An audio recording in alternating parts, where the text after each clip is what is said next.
Welcome back to the Tech Mechanic. One of the most common mistakes beginners make is choosing a database before understanding the problem. They ask, should I use SQL? Should I use MongoDB? Should I use DynamoDB? But architects don't start there. A solution architect first understands the business requirement and then chooses the right technology. In this video, I'll show you exactly how architects decide between SQL and NoSQL databases using simple real-world examples.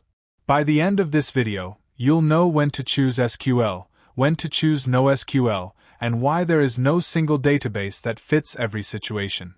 Let's go back to the shopping application architecture we designed in our previous video. Notice something interesting. We didn't use the same database everywhere. User service uses SQL. Product service uses NoSQL. Search service uses Elasticsearch. Cart service uses Redis. Why? Because every business problem has different requirements. A customer profile is different from a shopping cart. A product catalog is different from an order.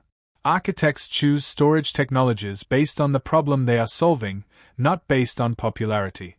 Let's start with SQL. SQL stands for Structured Query Language. SQL databases store information in tables made up of rows and columns. Think of it like a well-organized Excel spreadsheet. Every row follows the same structure. For example, if we're storing customer information, every customer record contains the same fields such as customer ID, name, email, and phone number. This structured approach makes data easy to validate and maintain. Popular SQL databases include MySQL, PostgreSQL, SQL Server, and Oracle. SQL databases are widely used in banking, finance, healthcare, and enterprise applications where data accuracy is extremely important. Now let's look at NoSQL. Unlike SQL databases, NoSQL databases don't require every record to follow the same structure. Let's imagine we are storing products. A laptop may have IAM, processor, and storage. A shirt may have size, color, and material. A refrigerator may have capacity and power consumption. Trying to force all these products into the same table can become difficult. NoSQL databases solve this problem by allowing flexible document structures. Popular examples include MongoDB, DynamoDB, Cosmos DB, and Cassandra. This flexibility makes NoSQL very useful for modern web applications with rapidly changing data models. Now let's compare them side by side. SQL uses a fixed table structure. NoSQL uses flexible documents, often stored as JSON.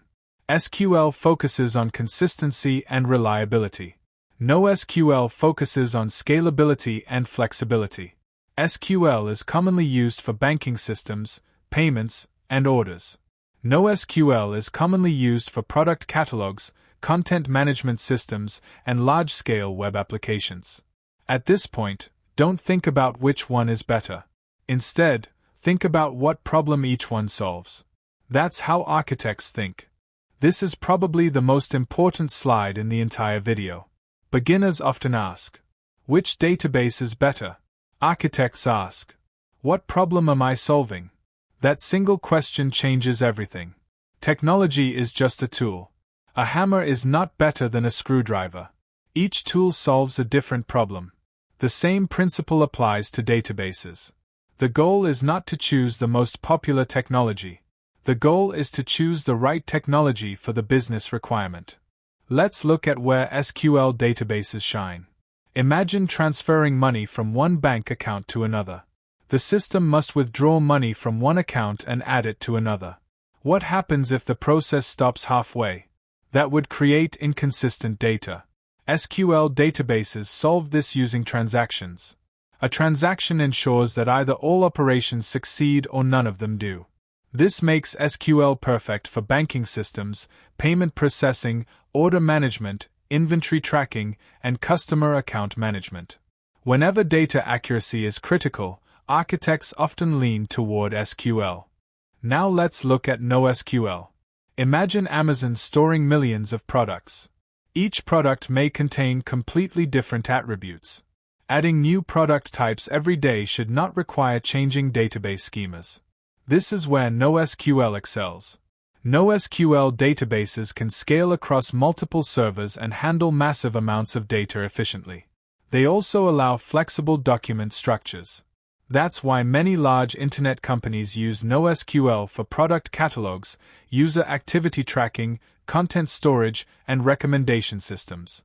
Remember, SQL prioritizes consistency. NoSQL prioritizes scalability and flexibility. Neither is better.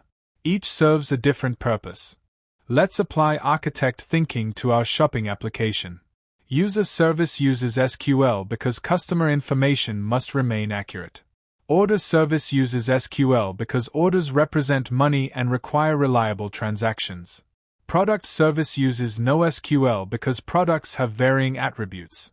Search service uses Elasticsearch because searching millions of products requires specialized search technology. Cart service uses Redis because shopping carts need extremely fast read and write operations. Notice how every database choice is driven by business requirements.